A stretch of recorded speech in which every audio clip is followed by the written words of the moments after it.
پاکستان کے ساتھ ہماری محبت کا رشتہ لازوال ہے، اس لیے کہ اس پاکستان کو ہمارے بزرگوں نے بنایا۔ کچھ لوگ کرائے کے مکان میں رہ رہے ہوتے ہیں اور کچھ لوگ اپنا بنا کے گھر رہ رہے ہوتے ہیں۔ تو جو کرائے کے مکان میں رہ رہے ہوتے ہیں تو وہ مکان کے ساتھ جو سلوک کرتے ہیں وہ کسی سے مخفی نہیں ہوتا۔ کچھ لوگ پاکستان میں رہ رہے ہیں لیکن وہ کرائے کا مکان سمجھ کے رہ رہے ہیں، اور ہم اس وطن میں رہ رہے ہیں اس لیے کہ ہمارے بزرگوں نے اس کی بنیادیں کھودی، اس میں خون ڈالا، اس کے اندر جو ہے وہ تعمیر کے مراحل سارے طے کیے۔ اس لیے یہ پاکستان ہمارے بزرگوں کی محنتوں کا ثمر ہے، اور پاکستان کو تھوڑی سی بھی آنچ آنے لگتی ہے تو ہم بے چین ہو جاتے ہیں، اس لیے کہ یہ پاکستان ہمارے اسلاف نے بنایا۔ کاش کہ اس وقت جو سیاسی جنگ و جدل کا ماحول ہے یہ سمجھ جائیں کہ یہ پاکستان کتنے جتن سے اور کتنی محنتوں سے بنایا۔ کون سمجھائے یہ اہل سیاست کو ریاض، گھر شکستہ صحیح اپنا تو ہے۔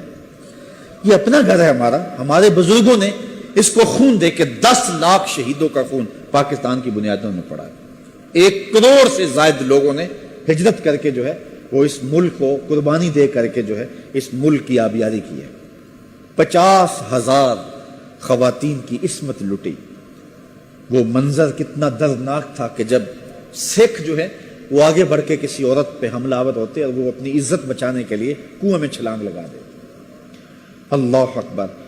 آپ سرہند شریف جائیں تو وہاں ساتھ ایک کنواں ہے، تو اس کنویں پر لوگ جاتے ہیں، ہزاروں کی تعداد روتے ہیں۔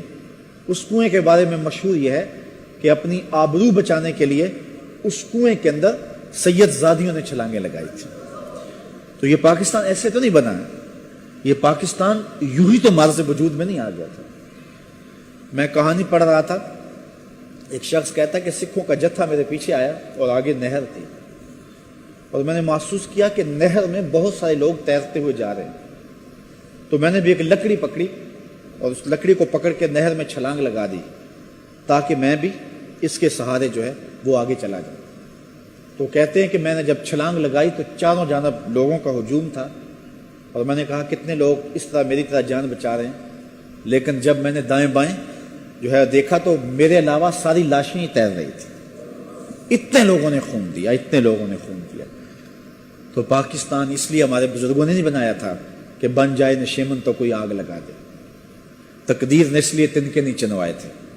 اس پاکستان کی بنیادوں کے اندر لہو ہے، خون ہے۔ میرے والد گرامی رحمۃ اللہ تعالی علیہ جب 14 اگست آتا تھا تو آپ اللہ کا شکر بھی ادا کرتے تھے، پاکستان کے لیے دعائیں بھی مانگتے تھے، لیکن میں نے دیکھا کہ ان کی آنکھوں میں آنسو اس دن زیادہ ہوتے تھے، ان کو وہ مناظر یاد آتے تھے، بلکہ مجھے فرمایا کرتے تھے ہر 14 اگست کو شام کو ہم ان کے دائیں بائیں بیٹھ جاتے اور وہ پاکستان بننے کے حالات ہمارے سامنے رکھتے۔ تو ایک مرتبہ ہمارے گھر میں ایک خاتون تشریف لائیں، تو بڑی گرم جوشی کے ساتھ بزرگوں نے اس کو بٹھایا، استقبال کیا۔ تو بعد میں ہم نے پوچھا تو فرمانے لگے کہ یہ خاتون وہ ہے کہ اللہ نے مجھے سعادت دی کہ اس کی زندگی میں نے بچائی تھی۔ کہا کہ اس خاتون کے پیچھے سکھ جوان دوڑے اور یہ مکان کی چھت پہ چڑھ گئے، اور سکھ پیچھا کرتے ہوئے وہاں پہنچے تو اس نے گلی میں چھلانگ لگا دی، تو اس کی ٹانگیں ٹوٹ گئیں۔ فرماتے ہیں میری والدہ بیمار تھی اور بوڑھی تھی، میں ان کو کندھوں پہ اٹھا کر کے گلی سے نکل رہا تھا تو یہ راستے میں رو رہی تھی، اور مجھے کہنے لگی کہ پاجی میرا کی بنے گا؟ تو فرماتے ہیں کہ میں نے کہا کہ تجھے میں انشاءاللہ پاکستان لے کے جاؤں۔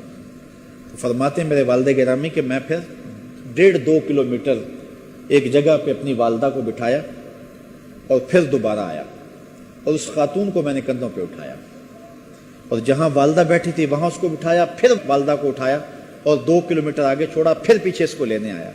فرمایا کرتے تھے لوگوں نے پاکستان کی طرف 1 بار سفر کیا ہے، میں نے پاکستان کے لیے 3 بار سفر کیا، 1 بار جاتا تھا، پھر آتا تھا، پھر آتا تھا، اور اس طرح جو ہے وہ پاکستان اس خاتون کو میں نے پہنچایا، اور وہ بہت زیادہ تشکر کے جذبات تھے اور ماضی کی یادوں کا ذکر ہو رہا تھا۔